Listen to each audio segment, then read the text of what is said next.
बिस्मिल्लाहिर्रहमानिर्रहीम। अस्सलाम वालेकुम वरहमतुल्लाहि वबरकातुहू। मैं हूँ हकीम नवीद और आप देख रहे हैं मेरा यूट्यूब चैनल हकीम नवीद ऑफिशियल।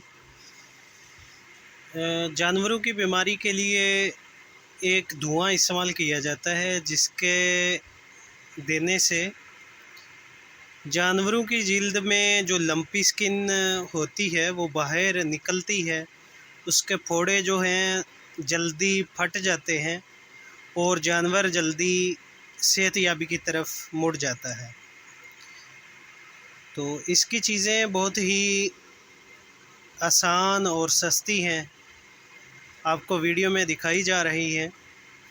इसके धुएं का मकसद ये होता है कि एक तो मक्खी और मच्छर का काटना, जानवर के जिल्द पर काटना या बैठना के असर को ये ख़त्म करता है।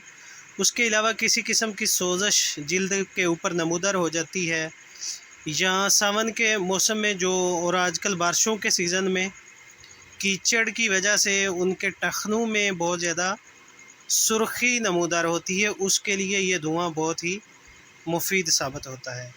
इसके अज्जा 3 हैं जी। सबसे पहला जुज़ है जी अजवाइन देसी। ये घरों में आमतौर पर मिल जाती है, अजवाइन देसी। इसका 1 चम्मच लेना है। और दूसरी चीज़ है जी अस्पंद। इसको हरमल भी बोलते हैं, अस्पंद भी बोलते हैं। तो तीसरी चीज़ है, ये आपको पंसार की दुकान से मिलेगी, इसको गूगल बोलते हैं। गूगल बैंसिया के नाम से ये मशहूर है, गूगल बैंसिया। इन तीनों चीज़ों को हम वज़न लेना है। किसी कढ़ाई या किसी खुले पेंदे वाले बर्तन में 10 से 15 कोयले, जलते हुए कोयले ले लें। उसके ऊपर थोड़ा सा भूसा, घास भूसा रखें। उसके ऊपर 1-1 चम्मच हरमल, अजवाइन और 1 चम्मच गूगल का ये वो भूसे के ऊपर रख दें। नीचे से जलते हुए कोयले जो हैं उसको हल्की आंच पर जलाएंगे। जलने की वजह से ये जो अजवाइन देसी और हरमल है इसकी महक निकलती है, और इसके साथ जो गूगल होती है वो भी गर्म होकर बहुत अच्छी महक निकालती है।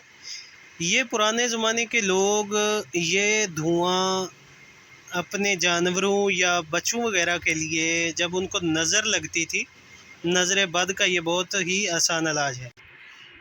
पुराने ज़माने से ये इस्तेमाल किए जाने वाले नुस्खा जात हैं, बहुत ही मुफीद हैं। सावन के मौसम में इनका इस्तेमाल बहुत ही मुफीद होता है। और जिस तरह ये बीमारी का फैलाव बहुत ज़्यादा हो चुका है, हवा में भी बैक्टीरिया जो है वो एक जानवर से दूसरे जानवर में मुंतकिल हो जाते हैं। उनके तदरा के लिए ये बहुत ही मुफीद धुआं है। जो जानवर इस बीमारी से मुतासर ना भी हों उनके लिए भी ये धुआं बहुत मुफीद है। जिल्द में अटके या मुंह के ज़रिए या चारे के ज़रिए या हवा के ज़रिए जो भी जरासीम फैलते हैं उनके लिए ये धुआं बहुत ही मुफीद है। बार बार इसका इस्तेमाल किया जाए, सुबह, दोपहर और शाम को 3 मरतबा इसका धुआं दिया जाए। जिस जगह पर जानवर वगैरह बांधे जाते हैं, उनकी चरागाहें हैं, उधर भी इसका धुआं लाजमी देना चाहिए। इंशाअल्लाह अल्लाह पाक करम करेगा, ये बीमारी बिल्कुल दूर हो जाएगी। इस वीडियो को दोस्तों के साथ शेयर करें। अगर आप मेरे चैनल पर नए हैं तो मेरे चैनल को सब्सक्राइब करें, साथ बेल आइकॉन को भी दबा दें ताकि इस तरह का हर नया आने वाला नुस्खा आपको सबसे पहले पहुंच सके। तो मिलते हैं नेक्स्ट वीडियो में। अल्लाह हाफिज़।